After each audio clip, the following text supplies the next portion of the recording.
and make a warm welcome to the first lady of the Republic of Niger. Thank you very much.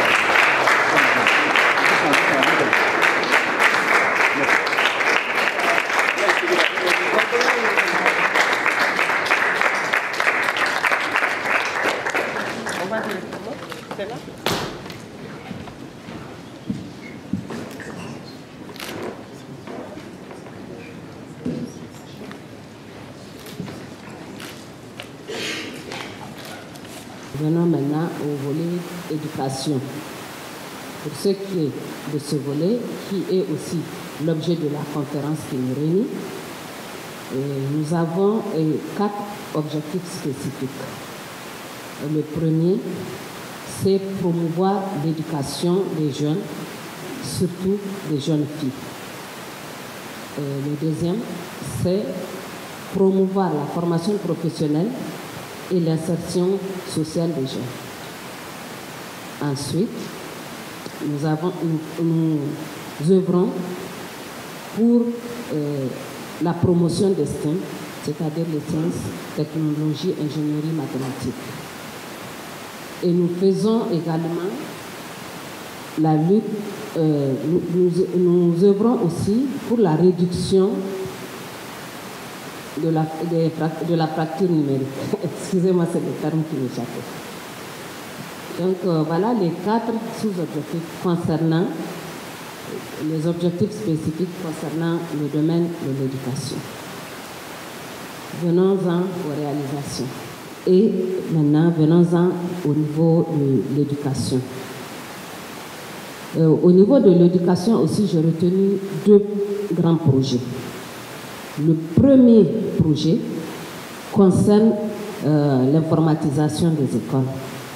Ce projet est intitulé « Projet informatique pour tous ». Nous sommes dans un pays pauvre. Les parents n'ont pas les moyens d'acheter des ordinateurs aux enfants. Et donc, nous savons aussi qu'à l'université, tout se fait pratiquement par Internet. Donc, comment faire pour que ces enfants qui arrivent à l'université sachent utiliser l'outil informatique? Parce qu'il faut même qu'ils sachent qu'est-ce que c'est le clavier, qu'est-ce que c'est la souris, etc. Donc, pour pallier à ça, nous avons pensé faire des salles informatiques au niveau des écoles. Nous avons commencé par les lycées parce que c'est eux qui sont proches de l'université. Et après, nous avons été envahis par les écoles primaires qui veulent que les enfants commencent dès le bas âge. Les collèges étant ensemble avec les lycées ces derniers temps, parce que nous avons des gros centres où nous regroupons collèges et lycées. Donc, nous nous sommes retrouvés sur tous les niveaux d'enseignement avec ce projet informatique pour tous.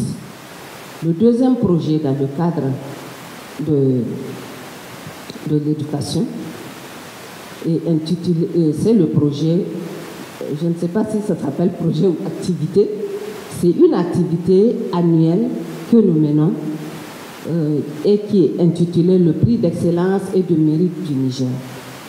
Ce prix a pour objectif d'asseoir la culture de l'excellence au sein des établissements scolaires.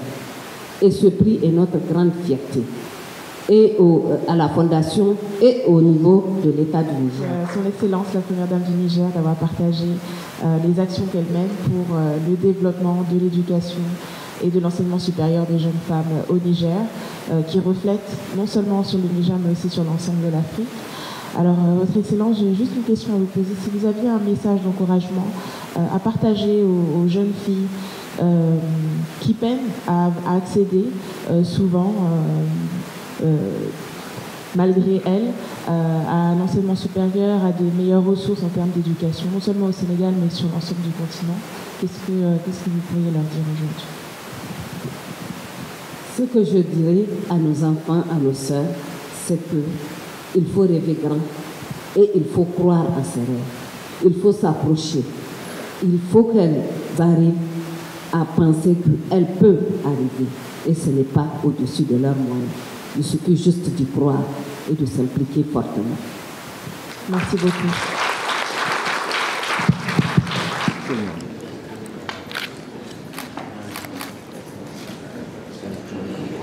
Les organisatrices là, allez-y prendre la photo avec elle. Oui. Merci.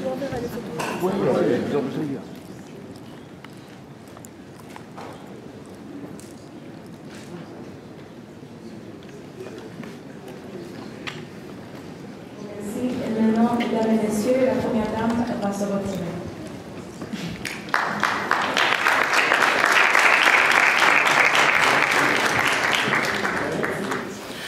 Voilà, nous sommes là aujourd'hui pour participer à cette conférence qui parle de l'éducation en Afrique. Voilà, grâce à Subdeco Dakar, on a vraiment eu l'opportunité de participer et d'avoir beaucoup d'appréhension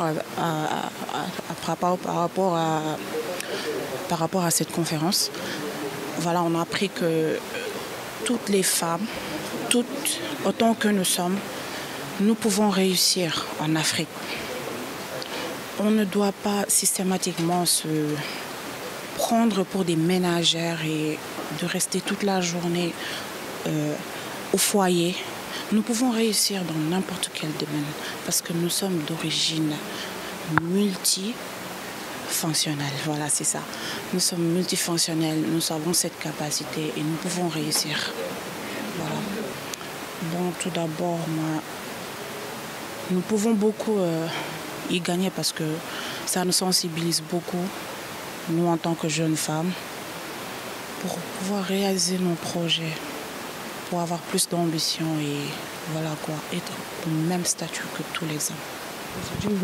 Aujourd'hui, vous avez assisté à cette rencontre. Quelles leçons vous avez tirées dans la salle?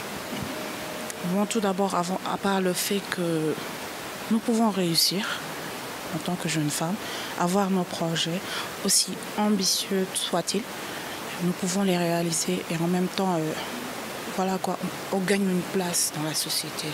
On est de plus en plus privilégiés, de plus en plus respectés et honorés partout.